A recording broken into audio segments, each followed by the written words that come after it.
Anong passport daw ang gamit ng dalawang anak namin na Indiano?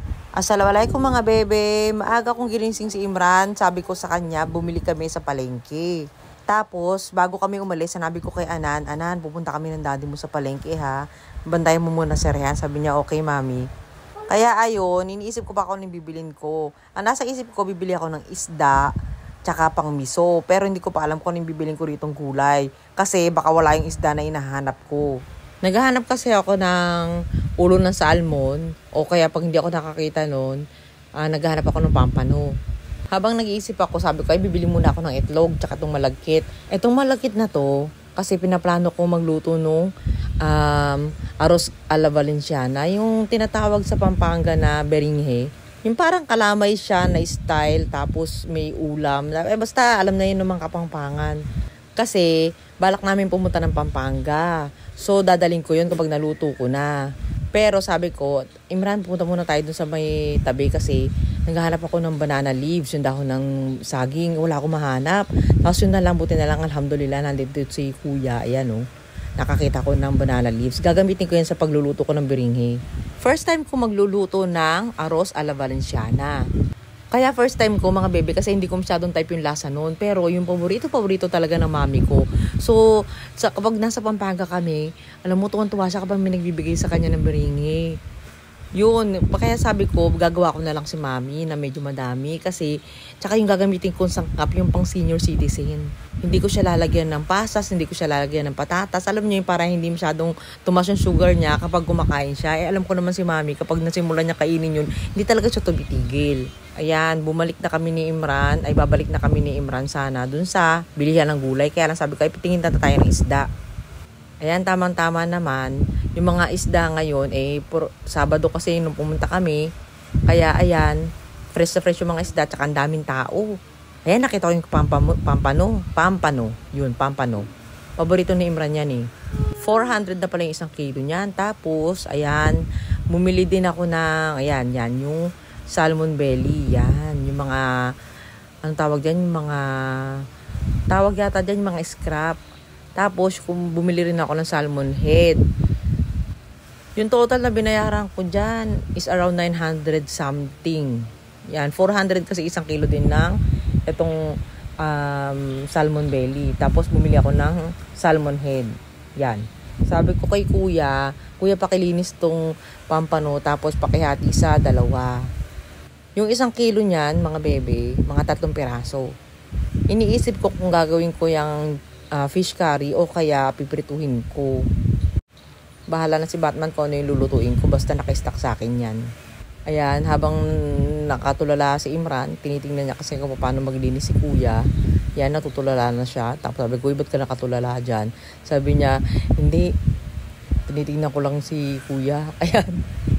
Ay, munti ko na makalimutan sagutin yung tanong ninyo, no? Ano nga ba yun? Yung kung ano yung passport na gamit ng dalawa naming anak.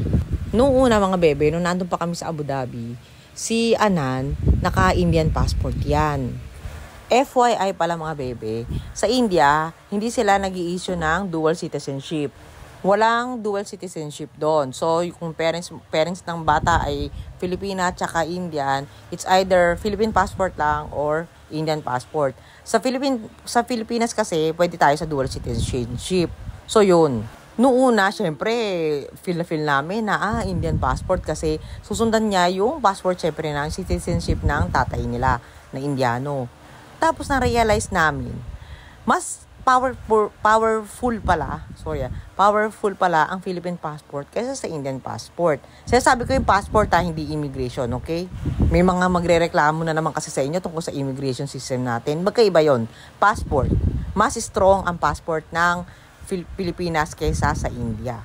Ayun ang na-realize namin ni Imran after years na nagagamit na ni Anan yung kanyang Indian passport. So, nung time na si Rehan naman ay pinanganak, sabi namin ay Philippine passport na natin si Rehan. Para kapag si Anan na expire na yung passport ng 5 years, ilalagay natin siya sa Philippine passport silang dalawa. Pilipina? No? Wait!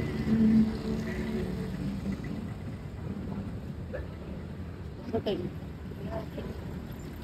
2. Tell kuya to. Dalawa.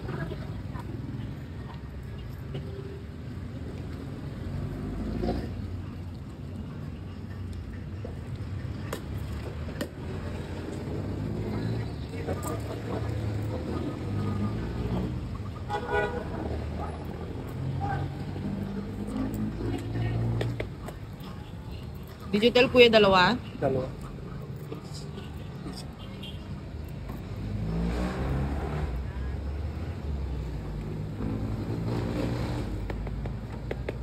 Hold nga, Amy. 70.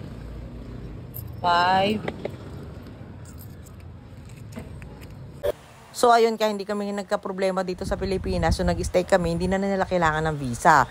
So, kapag uuwi naman kami ng India, mag-a-apply naman kami tatlo ng OCI. Ayun naman tawag doon sa India. Parang passport din nila yun ng mga asawa or anak ng Indiano. Okay din yun kasi pwede kang mag-stay sa India ng matagal na panahon, tapos pwede ka rin mag-open ng bank account, lahat-lahat. Ang hindi mo lang pwedeng gawin doon is yung bumoto. Yun lang. Parang good as passport na rin yun.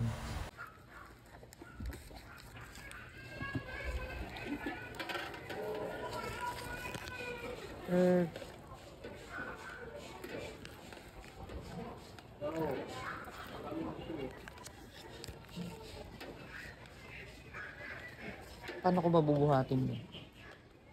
So, ayun, wala pa kami mga bata noon. Inshallah, pagpunta namin ng India, mag-a-apply daw kami. Ayan. Yun. Sana nasagot ko yung tanong ninyo, mga bebe. Lika! You like it? I don't like it because it's mainit. You happy? Is this small? You happy? Also small. Yeah. Are you happy? Hey, look here. Are you happy? Ay, Ang laki ng taho. ang laki niyan. Etong taho na binili namin sa kanila, fresh na fresh yung luto. Kaya binili ko ng pinakamalaki. 30 pesos pa lang isa niyan. Tignan nyo, tuwan-tuwa naman yung mga anak namin, oh. Mga bebe, alam nyo ba, itong si Imran, humingi pala ng baon ng nyug dito kay nagtitinda ng nyug na binilahan namin. Pati itong balat ng buko. Gagamitin daw niya sa kanyang mga halaman. Ayan, fertilizer yata o gagawin niya parang lupa. Ay, magkape muna tayo mga bebe, oh. Pagka-uwi pala namin ni Imran, tuwan-tuwa itong mga bata. Ay, hindi ko pala na-mention sa inyo mga bebe. Ito palang si Rihanna, habang nasa palengke kami, ay nag-video call. Ayun, hinahanap niya kami. Pero hindi naman siya umiiyak. Akala daw niya nasa SM kami. Sabi ko, nasa palengke lang kami. Yan, nakikita niyo yan mga bebe. Yan, orders niyo lang naman yan. Ang dami, di ba? Alhamdulillah. At thank you sa suporta mga bebe. Ayan. Ayan na, nakabalot na siya. Ready for drop off na. Yan.